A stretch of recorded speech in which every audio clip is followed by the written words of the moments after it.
مگر اب شاید مجھے میرے تمام سوالوں کے جواب بھی مل جائیں۔ میں کون ہوں، کہاں سے آئی ہوں، سب معلوم ہو جائے۔ اور تمہارے ماں باپ، تم ان سے نہیں ملنا چاہتی؟ اور وہ گاؤں والے جن کا تم نے ذکر کیا تھا؟ سچ کہوں تو نہیں داتن، میں اپنی زندگی میں خوش ہوں، مجھے ان سے نہیں ملنا، اور میں یہ بھی نہیں چاہتی کہ وہ دیکھیں میں کیا بن گئی ہوں۔ تلخی سے مسکرا کے وہ اسکرین کو دیکھنے لگی۔ اس کا ذہن کہیں اور تھا۔ مسز ماریا کی آواز ہر جگہ گونج رہی تھی۔ تم نے کہا تھا گاؤں والے مصیبت میں ہے، تم ان کے لیے مدد لینے آئی ہو، ورنہ وہ سب مر جائیں گے۔ تم نے کہا تمہیں ان سب کو بچانا ہے۔ مگر اس نے سر جھٹکا۔ مجھے کسی کو نہیں بچانا، مجھے کسی کی مدد نہیں کرنی، اب تک تو سب مر کھپ گئے ہوں گے۔ مجھے صرف چابی کو اچھے داموں بیچنا ہے۔ تاریخی نواردات مہنگے داموں بک جاتے ہیں۔ میرے خواب، ایک جزیرے پہ ایک اونچا محل، بس مجھے یہی سوچنا ہے۔ ویسے کل کون آ رہا ہے تنگو کامل کے گھر؟ داتن کی بات نے اس کو گہری سوچ سے نکالا۔ پتہ نہیں، اس نے شانے اچکائے۔ جب بڑے لوگ بڑے لوگوں کے گھروں میں آتے ہیں تو وہ ہم چھوٹے لوگوں کو تفصیلات نہیں بتاتے۔ Security protocol. مگر داتن جواب سنے بنا اسکرین کی طرف متوجہ ہو چکی تھی۔ فیملی آخری راؤنڈ میں تھے، گھر جیتنے کی بہت قریب۔ صبح سے تنگو کامل کے گھر صفائی اور تیاریوں کا ایسا سما بندھا تھا کہ چند ایک بار تو تالیہ نے بٹلر کو روک کے پوچھنا چاہا کہ آخر کون آ رہا ہے، مگر پھر ارادہ بدل دیا۔ کون سا وہ بتا دے گا۔ مسز شیلا کامل مضطرب اور پرجوش سی کچن میں ایک ایک چیز اپنی نگرانی میں تیار کروا رہی تھیں۔ باریک ہیل پہنے وہ بالوں کو پارلر سے سیٹ کروائے بے حد خوش اور نروس نظر آ رہی تھیں۔ مگر جب انہوں نے تالیہ اور تسنیم کو کھانا لانے کی ترتیب کی ہدایات دینا شروع کی تو تالیہ کے ابرو حیرت سے اکٹھے ہوئے۔ 25 منٹ؟ صرف 25 منٹ کے لیے وہ لوگ آ رہے ہیں کیا؟ مسز کامل نے اسے یوں دیکھا گویا اس کی عقل پہ افسوس کیا ہو۔ ہاں تالیہ، 25 منٹ بھی بہت ہیں، اور ناک سے مکھی اڑاتی آگے بڑھ گئیں۔ تسنیم نے کندھے اچکا دیے۔ کسی ملازم کو اندازہ نہ تھا کہ مہمان کون تھے، بس بٹلر نے کام کے دوران اتنا بتایا تھا کہ سر کے کلاس فیلو اور ان کی بیگم ہے۔ تسنیم نے بٹلر کے آگے بڑھتے ہی اس کے کان میں سرگوشی کی۔ کامل صاحب کے کلاس فیلو ہیں تو اچھے خاصے بوڑھے ہوں گے، آخر ایک بوڑھے اور بڑھیا کے آنے پہ اتنا ہنگامہ کرنے کی ضرورت ہی کیا تھی؟ تالیہ بے اختیار ہنسی۔ پھر اس کے جانے کے بعد اس نے اپنے ایپرن پہ سامنے ہاتھ رکھ کے نقلی زیورات کی موجودگی کی تصدیق کی جو پوٹلی کی صورت بیلٹ کے ساتھ اس کی کمر سے بندھے تھے۔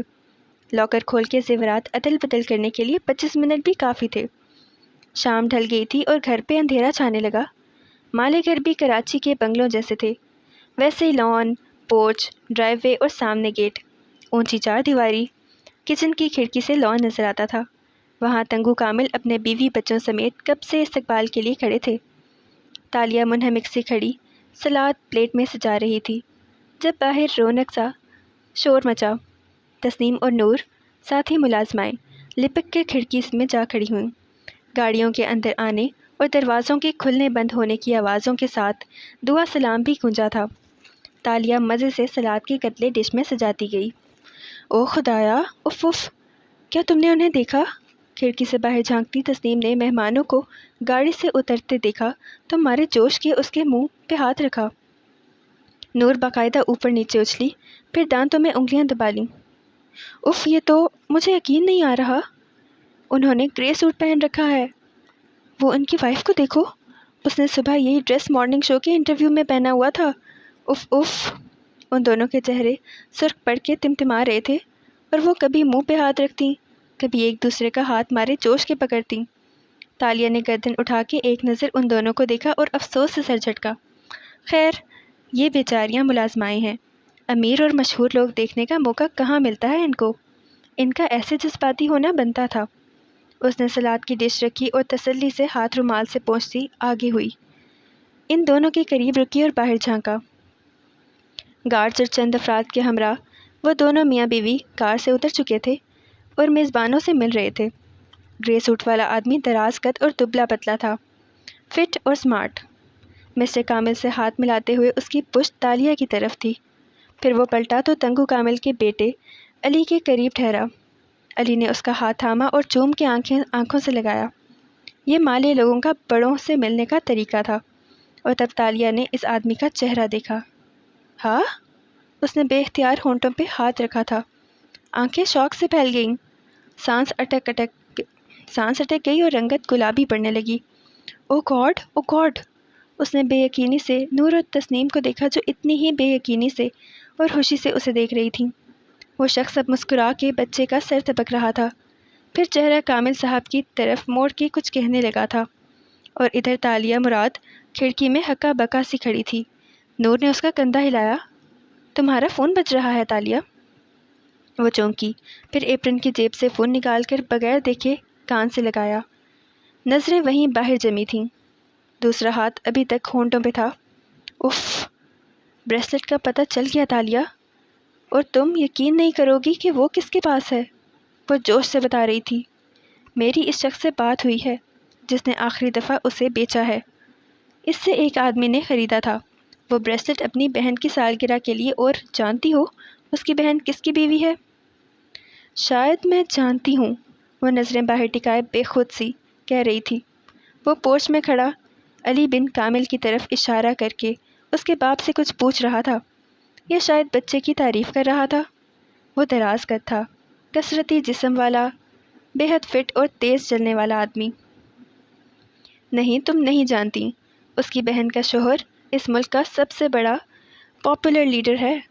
اس کی رنگت صاف تھی، بے حد صاف، نقوش چینی تھے مگر بہت پرکشش، وجیحہ چہرہ اور چمکتی ہوئی خوبصورت آنکھیں۔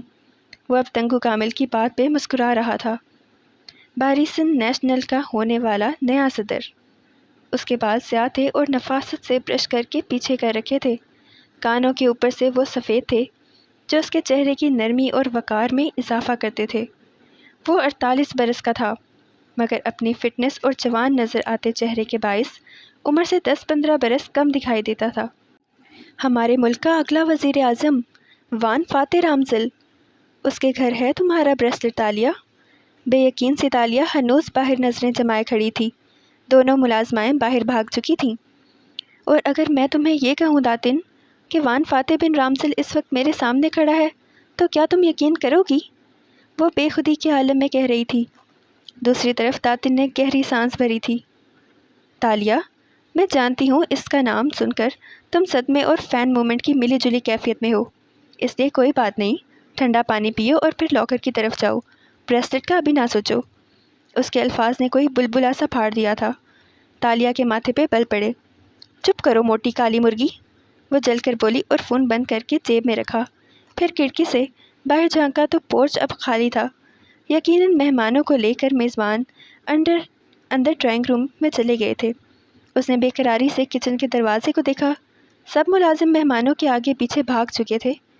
وہ جائے یا نہیں؟ اس نے گہرے گہرے سانس لے کر خود کو کمپوز کرتے ہوئے فین مومنٹ سے نکلنے کی کوشش کی۔ کندھے اچکائے اور سینے پہ بازو لپیٹ کر وہیں کاؤنٹر سے ٹیک لگا کر کھڑی ہو گئی۔ میں نہیں جاؤں گی۔ میں کوئی باقی لوگوں کی طرح فاتح رامزل کی اتنی بڑی فین تھوڑی ہوں جو اپنے ذاتی وقار اور خود اعتمادی کو پس پش ڈال کر چھوٹے لوگوں کی طرح سیلیبریٹی کے آگے پیچھے بھاگتی پھروں۔ وہ اسی طرح اکڑ کے کھڑی رہی، چند سانسیں لیں، پھر ایک دم بازو نیچے گرائے اور باہر کو بھاگی۔ مٹی ڈالو وقار اور اعتماد پہ، وہ فاتح رامزل ہے۔ اف، دی فاتح رامزل! تیز دوڑتی وہ ڈرائنگ روم کے دروازے تک آئی تھی، چہرہ خوشی سے گلابی سا تمتمانے لگا تھا۔ ملازمائیں وہاں پہلے سے کھڑی پرجوش سی سرگوشیاں کر رہی تھیں۔ وہ دھڑکتے دل کے ساتھ ان کے پاس آ رکی۔ دروازہ کھلا ہوا تھا، مگر یہاں سے صرف کامل صاحب اور مسز کامل بیٹھے نظر آ رہے تھے، مہمان نہیں۔ تبھی بٹلر باہر نکلا اور سخت لہجے میں تالیہ کو مخاطب کیا۔ جوس تم سرو کرو گی، جلدی۔ اس کی رنگت مزید گلابی پڑ گئی، جھٹ سر ہلایا اور کچن کی طرف بھاگی، جلدی جلدی ٹرے لگائی اور ڈرائنگ روم تک آئی۔ دروازے پہ لگے بیضوی آئینے میں اپنا عکس دیکھا، سائڈ کی مانگ نکال کر بالوں کو کس کے جوڑے میں باندھے وہ سرمئی سفید یونیفارم میں ملبوس تھی۔ چہرہ دھلا دھلایا اور آنکھیں سبز تھیں، وہ زیادہ اچھی نہیں لگ رہی تھی۔ اف، خیر ہے، اس نے سر جھٹکا اور اندر داخل ہوئی۔ ڈرائنگ روم میں تیز اے سی چل رہے تھے، مگر اس کے ہاتھوں پہ پسینہ آ رہا تھا۔ ٹھنڈے ماحول کو زرد لیمپس کی روشنیوں نے مزید مسحور کن اور پرفسون بنا رکھا تھا۔ میزبان جوڑے کے علاوہ مہمان جوڑا اور 3 افراد بیٹھے تھے۔ فاتح رامزل سامنے والے صوفے پہ موجود تھا، ٹانگ پہ ٹانگ جمائے، ایک بازو صوفے کی پشت پہ پھیلائے۔ وہ مدھم مسکراہٹ کے ساتھ چہرہ ذرا موڑے کامل صاحب کی بات سن رہا تھا۔ برابر میں اس کی بیوی بیٹھی تھی۔ اس کے بال بھورے سرخ ڈائی تھے اور ہاف باندھ رکھے تھے۔ وہ بالکل سپاٹ چہرہ لیے ہوئے تھی، آنکھیں بے جان تھیں۔ وہ دونوں ٹرے اٹھائے آتی ملازمہ کی طرف متوجہ نہیں تھے۔ تالیہ باری باری سب کے پاس رک کر جوس پیش کرنے لگی۔ سوری، میں آپ کی بات کاٹ رہی ہوں، جذباتی سی مسز کامل نے اپنے شوہر کی بات ٹوکتے ہوئے مسکرا کے کہا۔ مگر وان فاتح رامزل اور مسز رامزل، آپ دونوں کا ایک دفعہ پھر شکریہ کہ آپ نے ہمارے گھر کو رونق بخشی۔ مائی پلیجر، وہ بھاری مسکراتی آواز میں بولا تھا۔ تالیہ کی اس طرف پشت تھی۔ یہ آواز، یہ شخص، یہی تھا اس کے خواب میں۔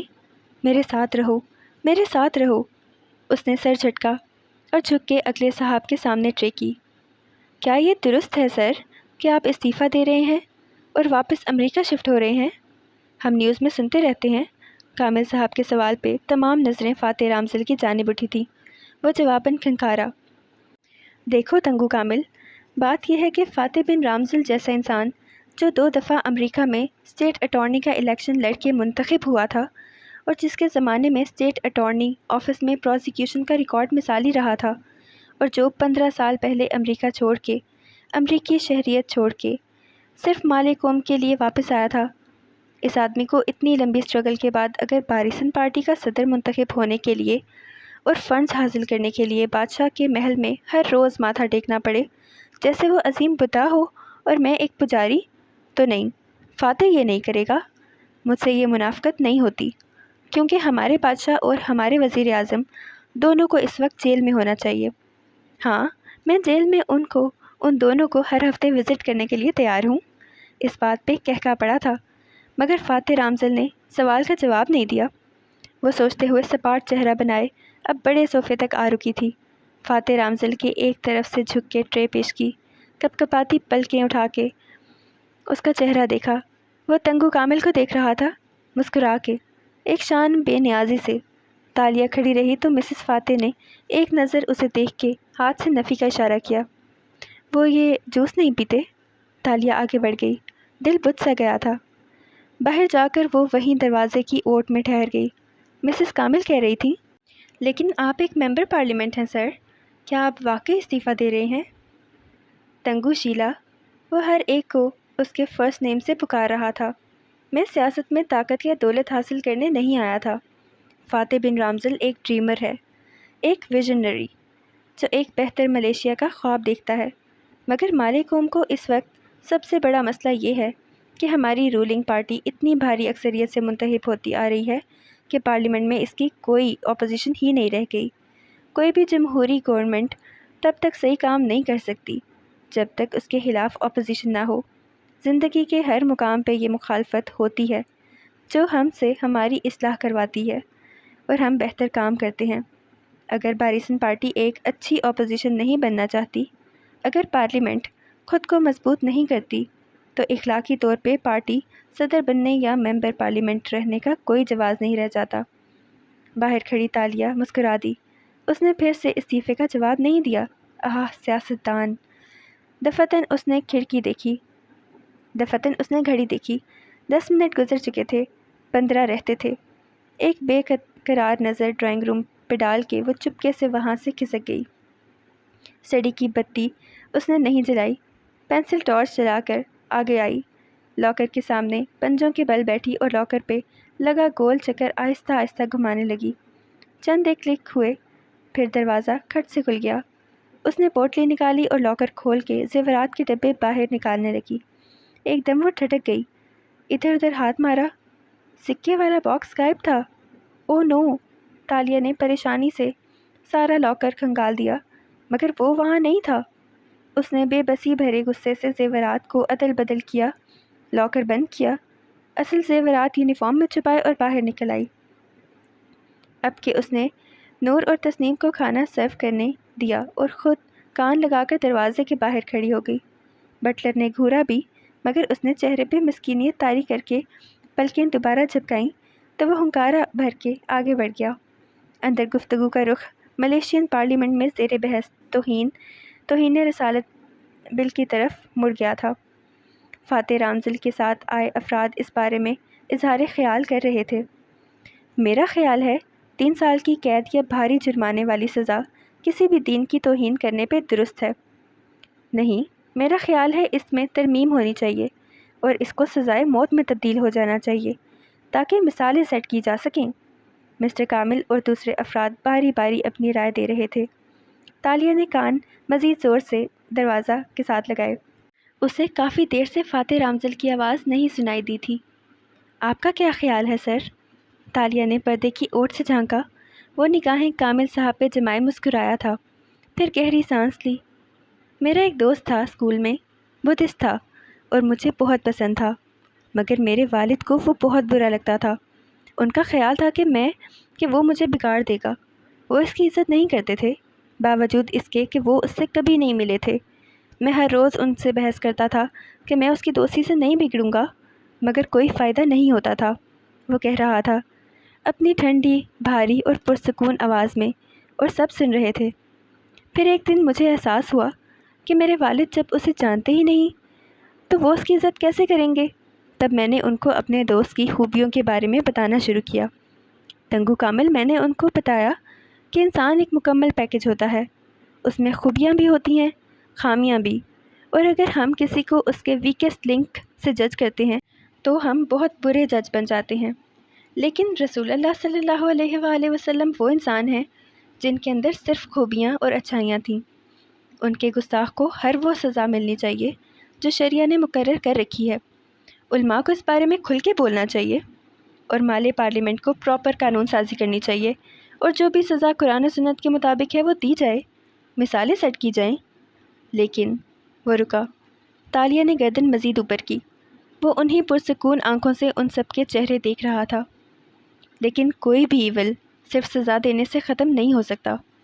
یہ دنیا ہمارے نبی صلی اللہ علیہ وآلہ وسلم کی دل سے رسپیکٹ تب کرے گی جب ہم ان کو بتائیں گے کہ وہ کون تھے۔ سزا دینا، چیخنا چلانا آسان ہے، یہ جلدی ہو جاتا ہے۔ زیادہ مشکل کام ہے نبی صلی اللہ علیہ وآلہ وسلم کے لیے اپنی زندگیوں سے مسلسل وقت نکالنا اور اپنی توانائی کو دنیا تک ان کی اصل شخصیت سامنے لانے کے لیے خرچ کرنا۔ اس میں محنت لگتی ہے، اور مسلمان بچے اس میں دلچسپی نہیں لیتے، کیونکہ ہمارے بچوں کو خود معلوم نہیں کہ نبی صلی اللہ علیہ وآلہ وسلم کون تھے، تو وہ دوسروں کو کیا بتائیں گے؟ توہین اس لیے ہوتی ہے کیونکہ ہم اپنی جاب ٹھیک سے نہیں کر رہے۔ ہمیں دنیا کو رسول اللہ صلی اللہ علیہ وآلہ وسلم کے بارے میں بتانا تھا، ان کے قصے سنانے تھے۔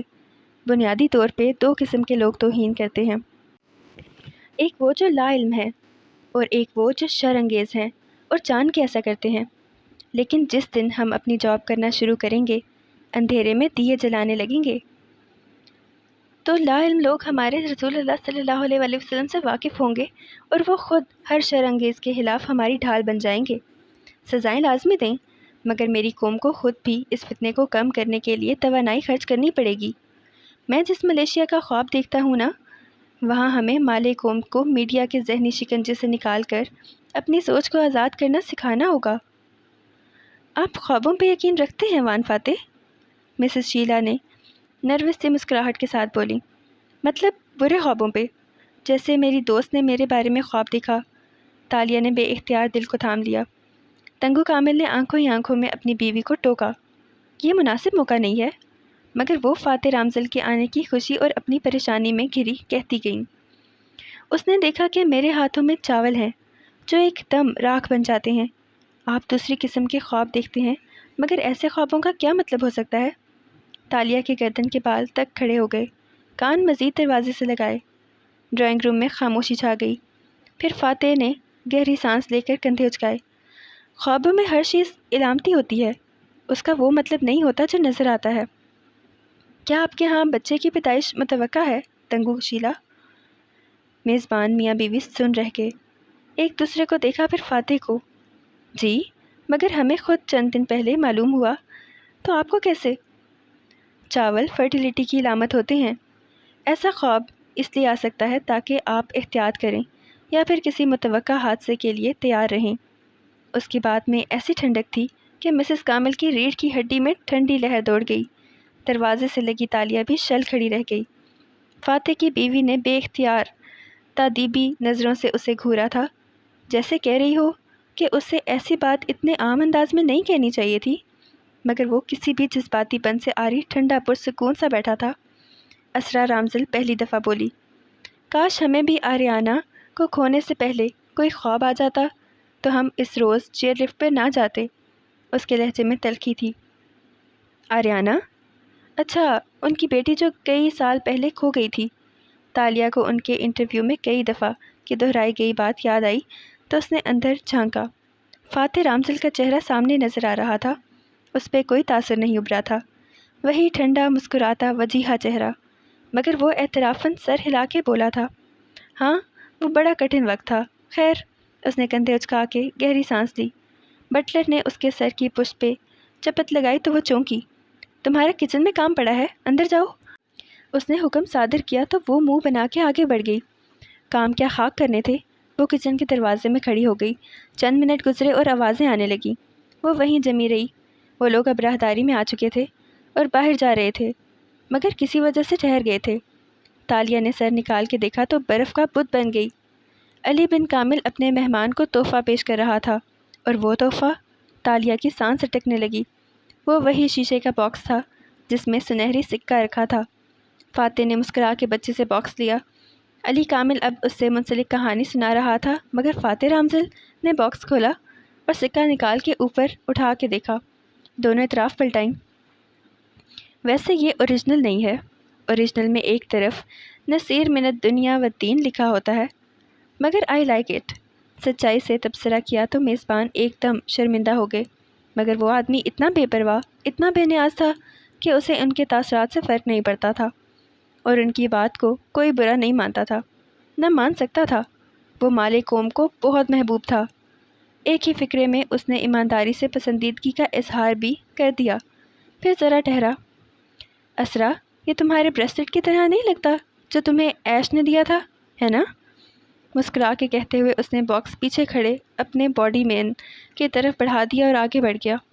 سب اس کے آگے پیچھے چلتے باہر نکل گئے۔ وہ تیز تیز چلتا اور ہر شخص اس کے قدم سے قدم ملانے کا خواہش مند تھا۔ باڈی مین نے سکے کی ڈبیا جیب میں ڈالتے ہوئے باہر نکلنے سے قبل ایک دفعہ مڑ کے یوں ہی پیچھے دیکھا تھا۔ نگاہ چوکٹ میں ہکا بکا کھڑی لڑکی پہ پڑی تو وہ لمحے بھر کو ٹھہرا، اس کی سبز آنکھوں کو دیکھا جو اس کی ڈبیا جیب میں ڈالتے ہاتھوں کو دیکھ رہی تھیں۔ بس لمحے بھر کا اثر تھا، پھر وہ آگے بڑھ گیا اور وہ نڈھال سی چوکٹ پہ لگی کھڑی رہ گئی۔ چلیے جی، ہماری 3rd ایپیسوڈ آف حالم یہاں پہ ہم اینڈ کرتے ہیں۔ سمبلز۔ گھر میں داخل ہوتے ہی اس نے بیگ ایک طرف پھینکا اور جوتے اتار کے دوسری طرف اچھالے۔ داتن جو لیپ ٹاپ اور کاغذ پہ لائے صوفے پہ بیٹھی تھی، اسے آتے دیکھ کے تیزی سے اٹھی، ایک فکر مند نظر اس کے بے رنگ پریشان چہرے پہ ڈالی۔ تم نے راستے سے فون کر کے اتنی تیزی سے سب بتایا کہ مجھے وہ سمجھنے میں آدھا گھنٹہ لگ گیا۔ تم پریشان نہ ہو تالیہ، اب دونوں چیزیں ایک ہی شخص کے پاس ہیں۔ اور سمبلز، اس نے کہا، خواب میں ہمیشہ سمبلز آتے ہیں، علامتیں۔ وہ دونوں ہاتھوں سے سر پکڑے صوفے پہ گر گئی، چند لمبے لمبے سانس لیے، پھر نظریں اٹھا کے الجھی کھڑی داتن کو دیکھا۔ میں نے دیکھا ہم 2 دریاؤں کے سنگم پہ کھڑے ہیں جہاں کیچڑ ہے، کیچڑ یعنی لمپور، اور دریاؤں کا سنگم یعنی کولا۔ ہم کولا لمپور میں ملتے ہیں۔ کولا لمپور، KL، ہمارا شہر۔ وہ تیز تیز بولتی جا رہی تھی۔ آج ہم ملے مگر ملاقات نہیں ہوئی۔ شاید اس خواب کے پورا ہونے کا ابھی وقت نہیں آیا۔ لیکن میں نے یہ بھی دیکھا تھا داتن کہ اس کے سر پہ ایک پرندہ چکر کاٹ رہا ہے، سنہری ٹانگوں والا سرخ پرندہ جس کی آنکھیں ایسی نیلی تھیں گویا بلو سفائرز ہوں۔ آئیز ایز بلو ایز سفائرز، داتن نے چونک کے زیر لب دہرایا۔ ایک ہی پرندہ ہے جو ایسا ہوتا ہے داتن، جو صرف خوابوں اور کتابوں میں ہوتا ہے۔ ہما، فونکس، وہ جوش سے بولی تھی۔ رنگت ابھی تک اڑی ہوئی تھی مگر چہرے پہ سکون واپس آ رہا تھا۔ فاتح رامزل کے سر پہ ہما، ہما جو علامت ہے خوش بختی، دوبارہ جنم لینے، دوسری زندگی اور حکومت کی۔ داتن، طاقت اور حکومت کی۔ فاتح رامزل ہمارا اگلا پردھان منتری وزیر اعظم بننے جا رہا ہے اور وہ یہ بات نہیں جانتا۔ او خدایا، فاتح رامزل نیکسٹ مالے پردھان منتری! واؤ تالیہ، واؤ! داتن نے خوشی سے اس کا ہاتھ دبایا تھا، لیکن پھر وہ ٹھٹک کے رکی۔ مگر اس کا مطلب یہ ہے کہ ہمیں اگلی چوری اپنے مستقبل کے وزیر اعظم کے گھر کرنی ہے، ایک عزم سے کہتی وہ اٹھی اور داتن کی آنکھوں میں دیکھا۔ مجھے اپنی چابی فاتح رامزل سے واپس لینی ہے، کیا تم اس کے لیے تیار ہو؟ چلیے جی، ہمارا چیپٹر 1 گدلے پانیوں کا سنگم یہاں پہ اینڈ ہوتا ہے۔ کل سٹارٹ کریں گے چیپٹر 2 آف حالم۔ میں امید کرتی ہوں آپ کو اچھا لگ رہا ہوگا یہ ناول، اور اگر آپ کو اچھا لگ رہا ہے تو please like, comment and share with your friends and family. مجھے اپنی دعاؤں میں ہمیشہ یاد رکھیے، ہنستے رہیے، مسکراتے رہیے۔ Do subscribe. اللہ حافظ۔